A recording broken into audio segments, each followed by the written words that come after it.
We have 4 phases that we'll go through.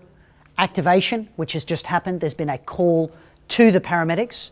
The road crew is arriving. They'll start ALS, and the dispatch will have decided that this is a potential 2-chair candidate. So the 2-chair ambulance equipped with the Lucas device will also be moving to put the patient on so that they can transport them with good quality CPR ongoing. Pre-cannulation phase in the ED involves high quality ALS, determining eligibility, excluding reversible causes, making sure the tube and the Lucas are in the right places, and then moving to the cannulation phase. Cannulation phase is basically a declaration that ALS has failed. This patient is not going to get ROSC by conventional ALS. We stop doing shocks because there's nothing worse than standing in a pool of blood with a metal wire and someone pushing the button. And the post-cannulation phase involves trying to get ROSC with shocks if appropriate, trying to get ejection if you have a PEA circumstance, securing the lines and moving to the cath lab where you can treat the most likely reversible cause, which is a coronary lesion. So he said, Brian, 45, sudden witnessed collapse at laser tag, immediate CPR by security, ambulance was on scene in 8 minutes. We've got the team ready to come. Activation. All right, CPR is ongoing.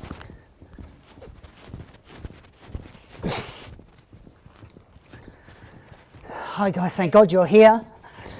This is Brian. He was playing laser tag and he just collapsed. He wasn't breathing, so he just started the CPR. I couldn't feel a pulse. Yep, pulse was there. Okay. All right, thank you for your help. Thanks a lot. I'll take over. Questions from here? So rhythm is VF. Hands up. VF. Shocking. Shocked. Shock to the bed. Still VF. 4 minutes 22, get shock. 6:22. Hey guys. Hey, how you going? This is a 45-year-old male. Yep. Witness collapse, bystander CPR started immediately. He's in VF, 1 shock delivered. Yeah. Okay. What time did you realise? 4:22. Okay, no worries. So Alex and I are just going to go on to mechanical CPR and then we'll work towards the second shock if that's what's needed. Happy with that? Are you able to continue CPR? Sure thing. We're going to just simply pull arms forward. Alex, on your call. All right, 1, 2, 3. Nice and light. If we just crucifix him slightly. That's the way. Continue CPR whilst we go over the top of you. Are you all right with you, eh? Yeah.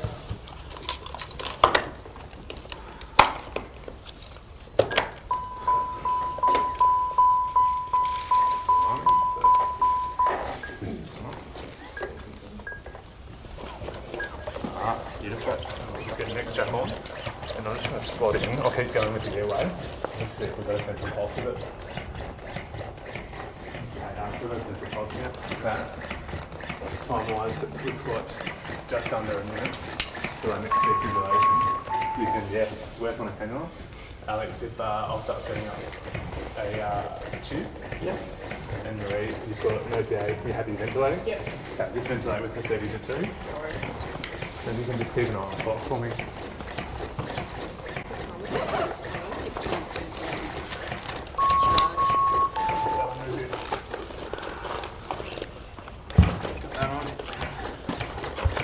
15 seconds till next shock. Right, if you want to put a charge, it's going to go to central pulse off the Lucas.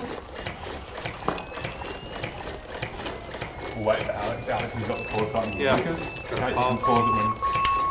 Alright, I'm going to pause. Okay. Lost VF. Yeah. Happy to deliver charge. VF. Shocking. Yeah, 200 joules for your legs. Beautiful. Alright, that was 6:30. Thank you. Yeah, shock at 8:30. What if you need me? I'll draw up to medication. I'll switch you onto the airway if that's alright. And then you can draw up the adrenaline for me, please.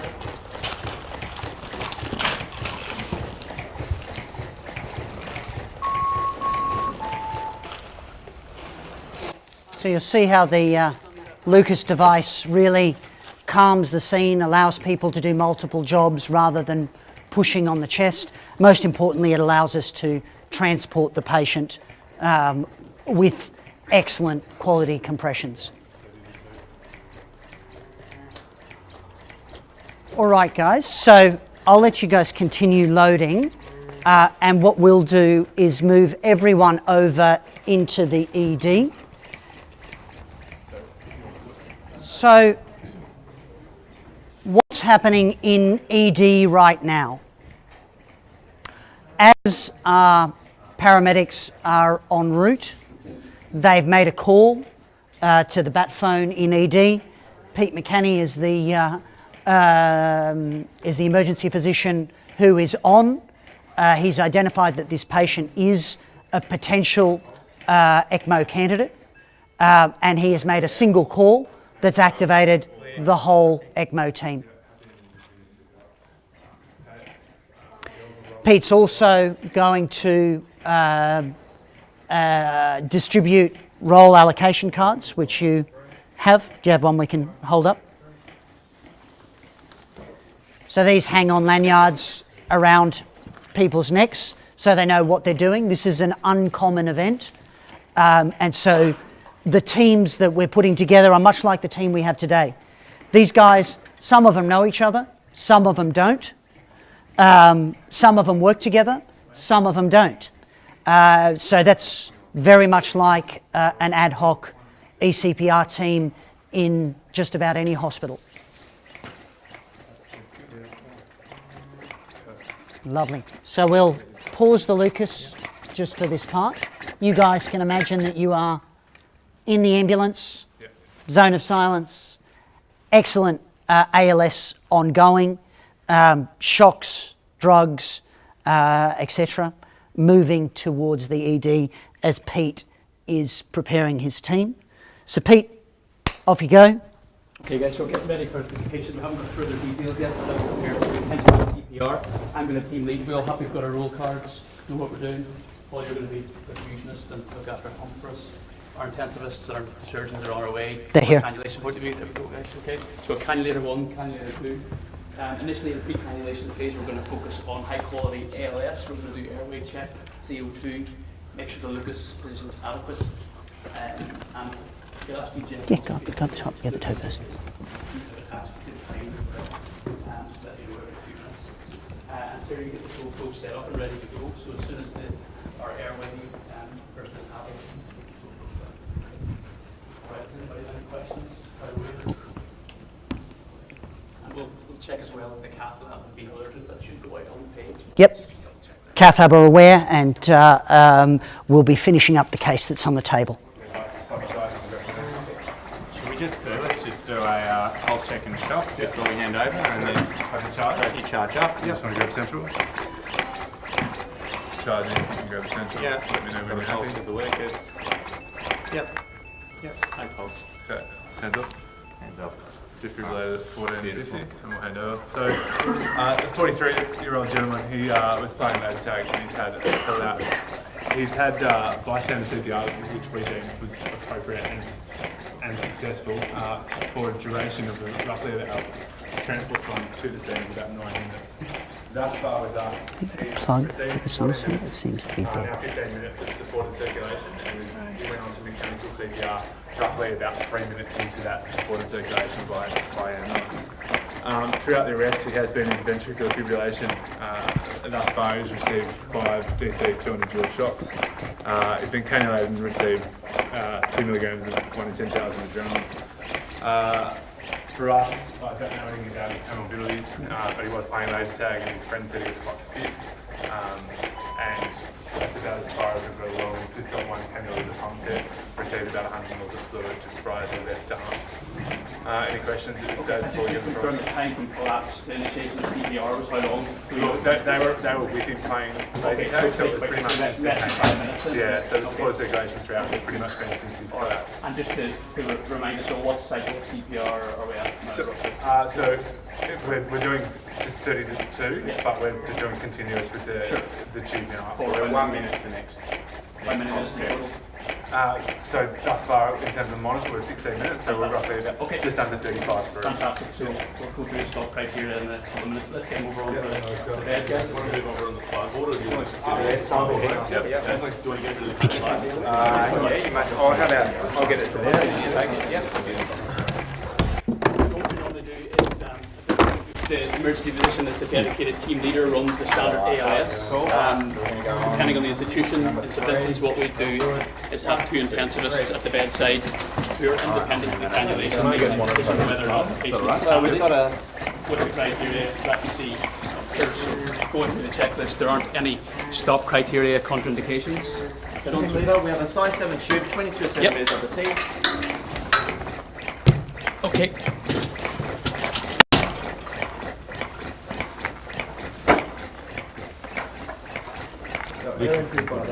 Okay. We'll switch him over onto a ventilator. Okay, so we're happy with there. We're happy with chest expansion. No signs of trauma or pneumothorax that might be reversible there. And we've got end tidal as well. So end tidal to 19. CO2 is 25. Just going to visually confirm. And visually confirmed tube is through the doors. Okay, Are you happy with the airway? yeah. Okay, Jeff. So let's do a rhythm check. So, you can see that team leader. Yep. Pausing there. Okay. So we're in Toe VT. probe down. Nice and close. Okay. So happy to liver shock. Sorry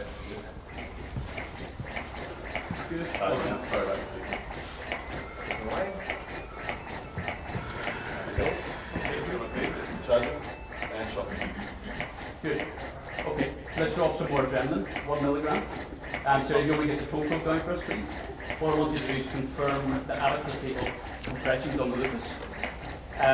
Jeff, we've checked the adequate position of the lucus. Yeah, Not too low. It's good. Yeah, Good. Okay. So we've got high quality CPR there. The toe probe. You may be cannulating without an ultrasound. Just pick up the probe and stick it in where you think it goes. So we're going to go another milligram of adrenaline. We'll drop some amiodarone, 300 milligrams, ready to give before the next shock. So guys, we can all see up here that on the back of their roll cards there's a sort of a choreography, a dance routine if you will, of where people are supposed to be standing, what they're supposed to be doing. The people in yellow do a job and then they get out. The people in blue are going to be sticking around for the duration. The toe person in red is part of the cannulation team, putting the toe down and confirming. So we can see here that we've got really good chest compression with the Lucas device actually going at the time. It's important to note that here we can't make any calls about LV function, etc., or RV function, but we can exclude a big pericardial effusion, which there isn't in. The RV doesn't look huge, so we're not thinking about PEs and things, and I think that's pretty much all. Yep, and during the rhythm check, that's what you see. So you can see here disorganised activity of the heart consistent with ventricular fibrillation. And a lot of second left ventricle, which is on the right-hand side. So at this point, yeah, go ahead. Would there be anything on toe that would stop you from proceeding? Very unlikely. Big aortic except for- dissection. Okay. Yeah, Big aortic dissection. contraindication to AR ECMO. or something. Yeah, really bad AR. Can be hard to see. A dissection you'll see. AR going to be hard with a Lucas going. So Pete now has the pre-cannulation checklist. He's making sure that all of these things have been done. So standard ALS is ongoing. The Lucas is in place. The airway is secure. We have end-tidal CO2 and it's adequate. Jeff has exposed the groins and shaved. We've got IV access and the cath lab is aware. So, Pete? Okay, so guys, this guy is an ECPR candidate. We're all in agreement. So we're going to move on to the cannulation phase. So all unnecessary people move back.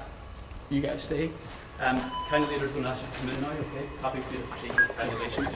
During the cannulation phase, we're not going to deliver any more shots. We're not going to do any more training. We're going to continue with continuous glucose.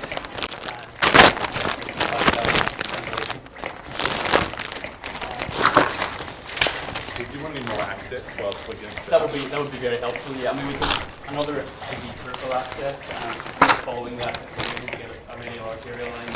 Fantastic. And if we haven't sent a gas already, if you can take a venous gas off the cannula, would be great. Looking for intractable or reversible causes.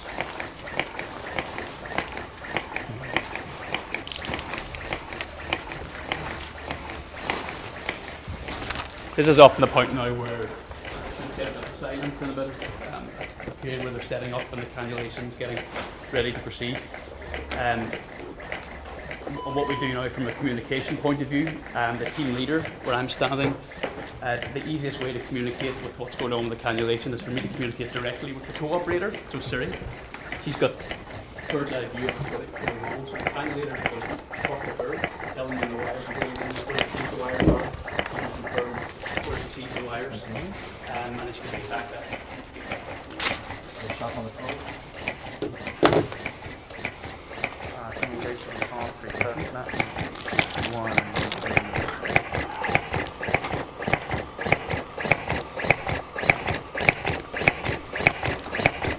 2. Might be good for arterial access first, right? Yeah. Okay.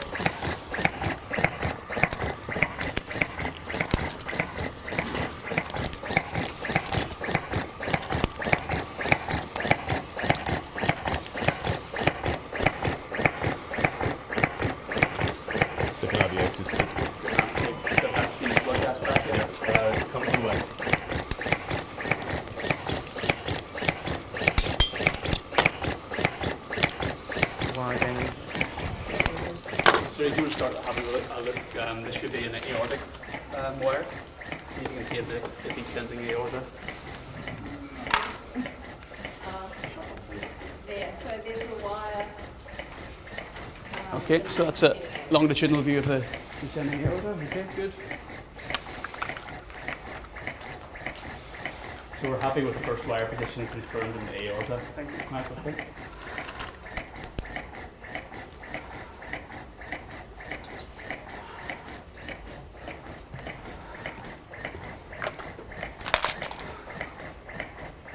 When you're happy, all primed and ready to go. Yeah, all good to go.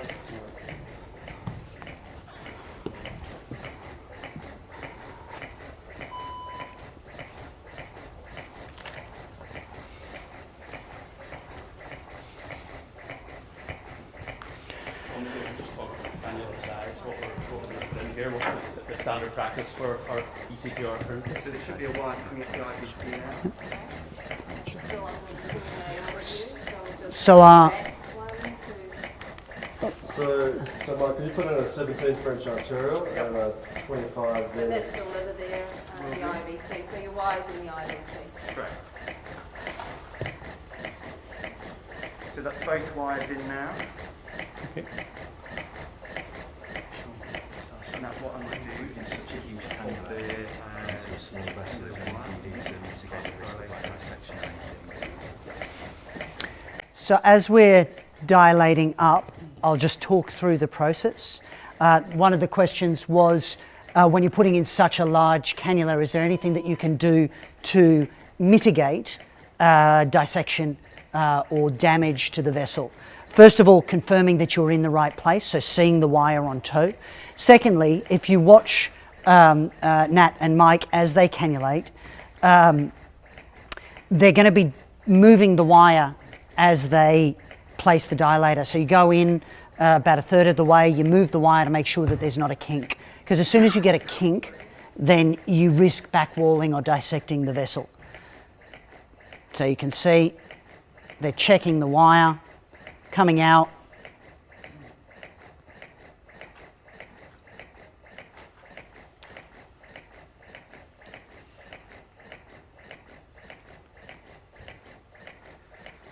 And importantly for ECPR, the cannulas aren't that big. A 15 French arterial cannula is not that much bigger than a vas cath that many of you will have placed. And a 19 French venous cannula, yeah, that's large. It's certainly larger than what you're used to putting into veins. But with good technique and ultrasound guidance, and also a stiffer wire. So we tend to use an Amplatz extra stiff wire. that just prevents it from kinking and allows it to slide in more easily. What's your initial access size for the Amplatz wire? What do you put in first? So we put in, if we put a sheath in, then we're putting in a 6 French sheath. Okay. But do you always put a sheath in, or is We don't always put a sheath in, no.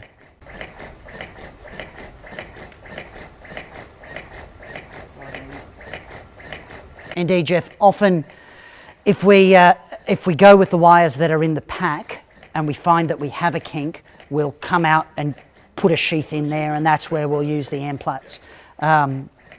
So if we were to have a 7 French access sheath, then that would facilitate wire transfer. I would, if I had a sheath, I'd just go straight with an Amplatz. I wouldn't use the wires in the kit. So 7 French would be appropriate. Absolutely fine. Okay, can you 5,000 heparin, thanks? So your cannula starting to go in there, you can just keep an eye coming up. This is venous cannula, guys, yeah? Yep. Okay, so should you see it come up there, do you see? 5,000 heparin in at 5, 10, So I'm 36. starting to see the venous cannula. It's just sitting a couple of centimetres distant to the arrow.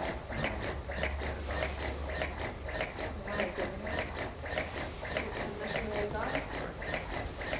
We often put the venous cannula first because although we've given heparin, there is a risk of clotting.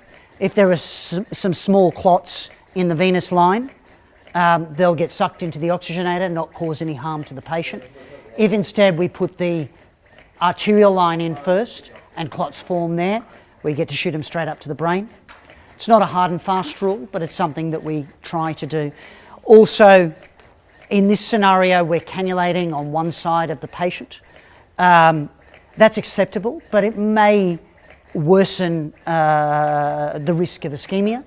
So we are moving towards cannulating both legs, one with the vein, one with the artery, but it depends on what you see on ultrasound. Sometimes one is just very obvious and you put the wire in there. Again, we see Mike dilating up, checking the wire, so Nat's moving that wire back and forth, keeping the wire nice and straight.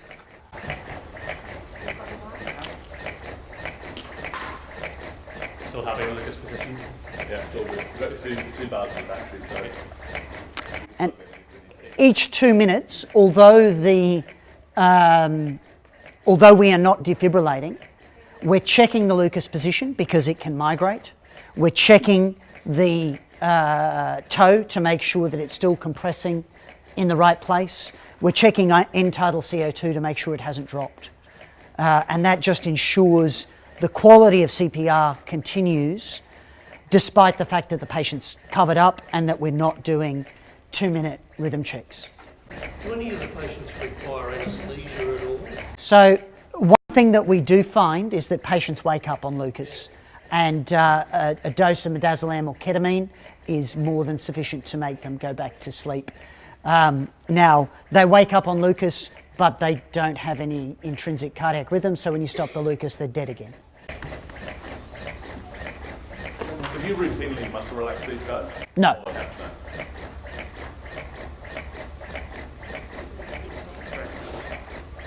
It's a 15 French. Okay,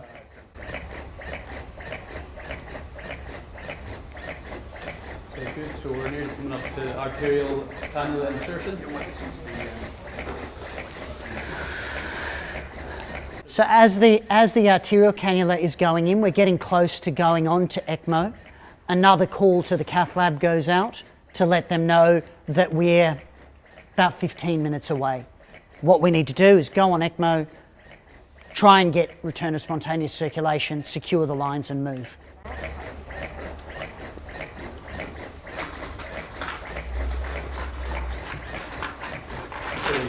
The aortic cannula going in. Okay. You don't obviously see the aortic cannula come in because it's down here. But you should see if the wire migrates or moves, so it's important for surgery to check when they're dilating back and forward if that wire's come back and forward.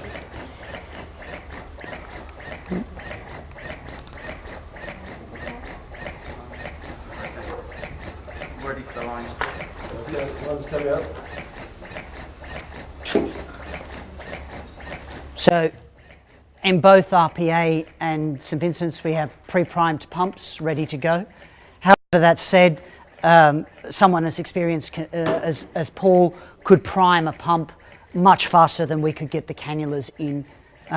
So we have prime pumps because we do a lot of ECMO, and it's nice to have one handy and not have to have someone priming. We have our nursing staff often running the pump, so that is a potential solution. But you don't have to have a prime pump in order to do ECMO CPR.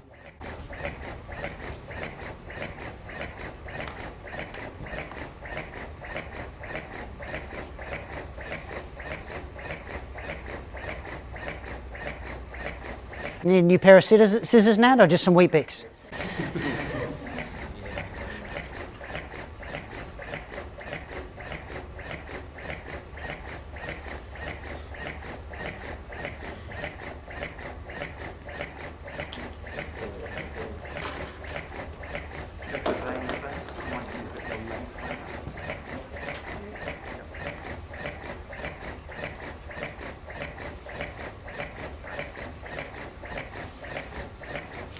Now this is a very important part. What Nat is doing is she's dribbling saline into the tubes, both the cannula and the tube, in order to get any air out, de-air the circuit, because obviously you don't want to be sucking air either into the circuit to deprime it or shooting it up into the patient through the arterial cannula.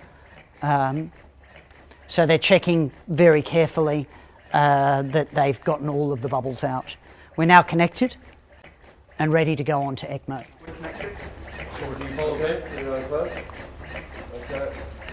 Oh.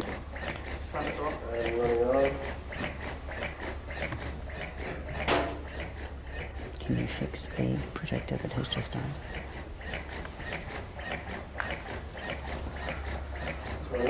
Ah, there it is.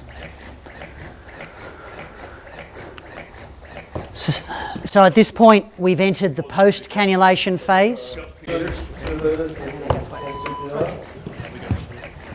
It's good.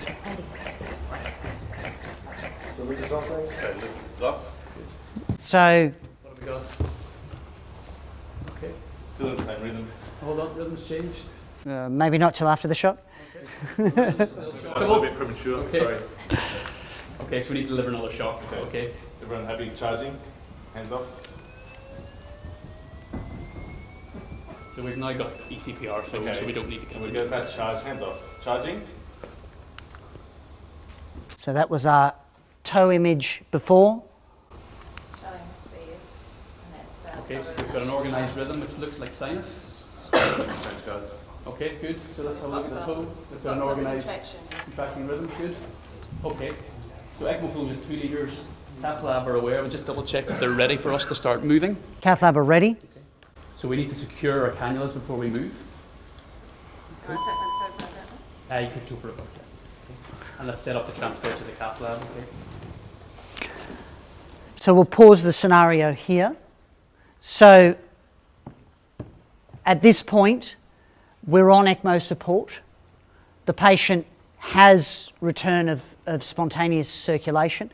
This is important because if the left ventricle is not contracting, if the aortic valve isn't opening, you end up with clot and dilatation of the left ventricle.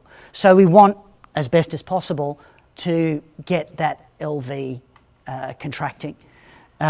We've given a shock, we have return of spontaneous circulation. So now we're going to secure the cannulae and we're going to move up to the cath lab in order to try and reverse whatever lesion he may have. If you don't get reorganised rhythm, do you continue shocking? Do you give other drugs? So amiodarone, yes. Shocks times 3. You don't want to get... So much like in a retrieval situation, this is a point where inertia can take hold, you know, and it can blow out to half an hour of faffing about, trying to get an organised rhythm, securing the lines, oh, where's the SATS probe or whatever. And you really want to get moving, because if you've not got return of spontaneous circulation, it's probably because there's a lesion that needs to be opened. So 3 shocks, secure the lines, move. You've already looked for your other reversible causes. Your next most likely reversible cause is a coronary lesion, and the only way you can fix that is by getting to cath lab.